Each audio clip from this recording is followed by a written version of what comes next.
Le Mali a adopté 3 projets de texte instaurant de nouvelles taxes en Conseil des ministres. Ces taxes concernent les télécommunications, le mobile money et l'alcool. Des textes adoptés de façon inclusive impliquant tous les acteurs des défenseurs des droits des consommateurs et opérateurs économiques. Et ils approuvent ces mesures. Les précisions avec Bemba Sibi. Le Mali a adopté 3 projets de textes instaurant de nouvelles taxes sur les télécommunications, le mobile money et l'alcool. Des textes adoptés de façon consensuelle car ayant associé les défenseurs des droits des consommateurs, les opérateurs économiques et les services de l'État concernés. Une démarche inclusive pour une meilleure compréhension et acceptation de ces dispositions. Des dispositions qui vont générer près de 200 milliards de francs CFA par an pour le trésor public. Ces recettes vont être affectées au financement de projets d'infrastructures de base et de développement social, contribuant ainsi à la transformation économique et à l'amélioration des conditions de vie des populations maliennes.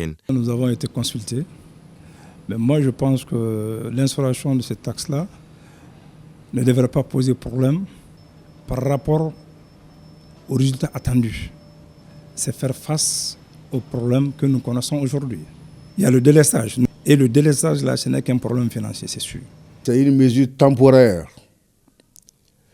Et c'est un sacrifice qui est demandé à la population. Et le contexte dans lequel nous sommes, nous y avons adhéré. Traditionnellement, une association de consommateurs s'oppose toujours à une augmentation. Mais compte tenu de la situation dans laquelle le Mali se trouve et le chemin,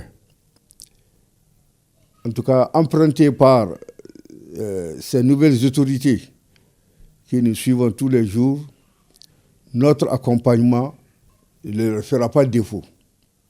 D'abord, nous sommes d'accord sur le principe et nous donnerons des explications nécessaires à la population pour les faire adhérer à cela. Au nombre de ces mesures, la taxe sur l'accès au réseau des télécommunications ouvert au public qui passe de 5% à 7%. Cette taxe est prélevée sur le chiffre d'affaires des entreprises de télécommunications opérant au Mali. La deuxième taxe est une contribution spéciale de solidarité. Elle consiste en un prélèvement spécifique sur la consommation des services de communication téléphonique et les opérations de retrait d'argent via le mobile money. Concrètement, pour chaque recharge de 1000 francs CFA, le consommateur recevra 900 francs CFA de crédit, soit une retenue de 10%. Concernant les transactions de mobile money, le client paiera de frais de retrait de 200 francs CFA pour un montant de 10 000 francs CFA contre 100 francs CFA précédemment, ce qui correspond à une augmentation de 1% pour l'opérateur et de 1% pour l'État. Le troisième texte adopté concerne l'instauration d'une taxe spéciale sur la consommation de certains biens et services, notamment les boissons alcoolisées. Les détails précis de cette taxe, tels que le taux appliqué ou les modalités de prélèvement, n'ont pas encore été communiqués. Les associations de défense des droits des consommateurs ont pris acte de cette décision et appellent à une gestion efficace des fonds prélevés. Déjà, ils ont eu des garanties de la part des autorités. Ces fonds seront logés dans un compte qui sera géré par une commission qui sera aussi logée à la présidence de la République. Donc, après nous avoir donné toutes ces garanties, donc nous nous sommes dit il n'y a rien qui puisse nous amener à douter de la bonne foi et rien ne peut aussi nous amener à nous opposer de cela parce qu'il s'agit d'un acte patriotique. Quand la nation a besoin de vous, vous devez répondre à l'appel. C'est ce qui nous a amenés à accepter. Le défi à relever, moi je pense que pour le consommateur, ça c'est le défi de l'information. C'est-à-dire les autorités sont obligées de donner toutes les informations par rapport à l'utilisation de ce fonds. Et nous avons proposé à ce que ce fonds soit géré au niveau de la présidence. Son évaluation doit être également faite.